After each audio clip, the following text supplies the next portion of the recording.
Okay, folks, Andrew Bopros here. Well, I'm going to do a quick video talking about pick number 22, where we sit first round of the draft, as we all know.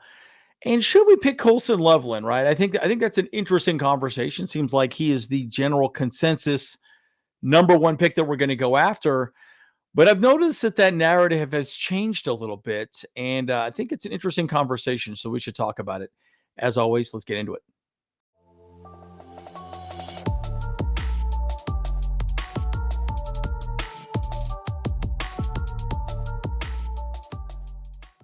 Hey, folks, as always, like and subscribe if you do enjoy the content. I'm Andrew Bopros.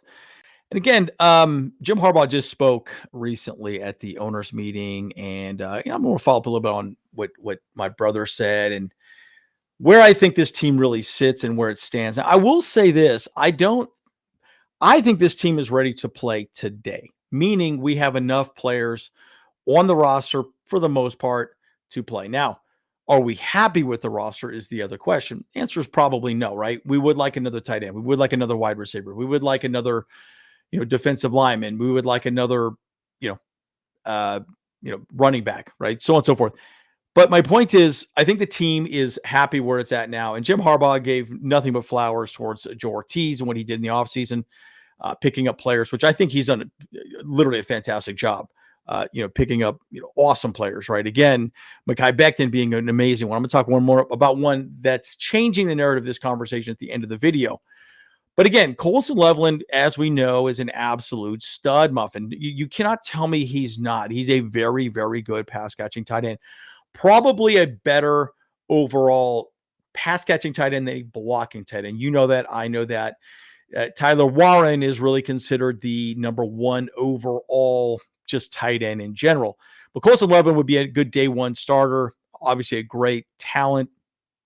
I wouldn't say he's exactly a Brock Bowers type, but probably closer to Brock Bowers, I would say. But I mean, Tyler Warren is probably more like a Travis Kelce. He's very good at blocking and also very good at catching the ball. Again, it's all in the eye of the beholder. Now, we all know at pick 22, there's a lot of things that can happen. People can slide, people can get picked up. Every team is wanting some different things. Now, overall, in general, I'm just going to say this draft is really interesting because a lot of people say the top probably 20 players are NFL absolute day one ready stud muffins.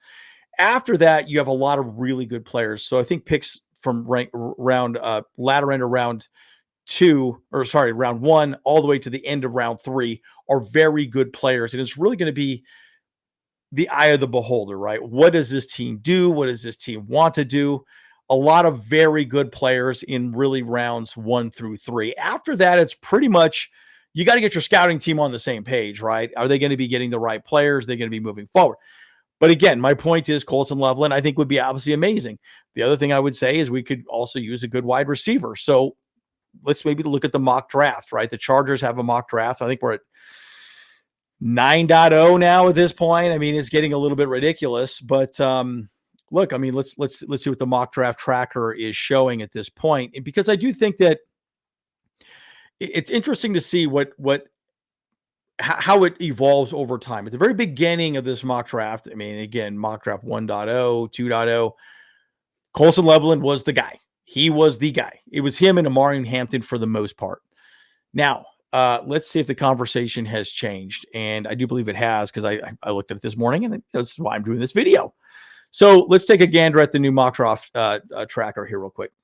So here's the tracker on the Chargers website. I think it's interesting to look at. But again, 22nd overall pick. Again, we a very good player is going to slip, right? We're going to get a good player. We're going to get a day one starter. Now, the question is who is that day one starter? Now, Matt Miller says Amari Hampton, North Carolina. Second round, we get Trey Harris, which I really like. I mean, I like this would be great. I'm happy with both of those, right? I think that would be amazing. I think Herbert needs some more weapons, really. Third round, and then Miles Frazier, which would be amazing too. I don't know that we go out for a guard personally. Maybe a defensive lineman could make sense, but anyways, it's another conversation. By the way, let us know if you want us to do a mock draft for you as well too. I know this is the time we start talking about draft again. I love the draft speculation, but it gets a little tiresome after a while, right? I do believe that it's like we get a little bit enamored with these players, but let's just see what the tea leaves are showing us and try to make some maybe informed decisions rather than a biased decision, right? Because I think right now Colson Loveland is a biased decision. And again, I'm going to talk about another player that has changed the narrative of this conversation and why we're not seeing Colson Loveland on this draft list as often. But again, edge, Donovan Arazaku. Boy, I'm not even saying that right. That's terrible. Woo! Sorry, guys. Edge, Donovan Donovan E. We'll leave it at that. Boston College. We do need another edge rusher. You know that. I know that. Actually, I wouldn't be surprised if we go edge first pick as well too. Wide receiver, Emeka E. We'll leave it at that. Ohio State. This guy's amazing. I'm a huge fan with him. I look, anyone out of Ohio State, I'm a highly biased person. I used to go get him. Anyone out of Georgia, I'm highly biased. Go get him. Any of these top programs, go get him, right? Mike Green, again, another edge rusher. I would love to see him happen, but I don't know that he's going to fall that far. But he went to Marshall, smaller school. I don't know. Look, here's my thing. I mean, he had 17 sacks, great PFF rating. We'll see what happens. He would have to slip. Again, my point is these players can slip depending on teams' needs. Mock drafts are mock drafts for a reason. They're just a mock. We don't know what they're really going to pick. Anyways, my point is, big part of that conversation. Cornerback, Jahadi Barron from Texas. Again, the Michigan guy, drawing a blank on his name, leave a comment down below. There's rumors that he's been slipping. He might be there at 22. Matthew Golden. I love this. I'm a huge fan of Matthew Golden. I'm also seeing T-Mac potentially make it down there. But our first Colson Loveland, and guys, again, if you go back to the old mock drafts, they are like Colson Loveland. It's Colson Loveland or Marion Hampton. Colson Loveland or Marion Hampton. Again, the narrative has changed. Matthew Golden, wide receiver, Texas, right? T-Mac, I think I really would like him as well too. He's a big, tall guy. Mike Green, Marshall, another guy from Mike Green. We'll see what happens there. But okay, now we're seeing Colson Loveland again. And then Tyler Warren, which is crazy to me. Like, where did this come from? This guy is like the 11th ranked player. I just would have never thought he would have slipped. I would love to see Tyler Warren personally.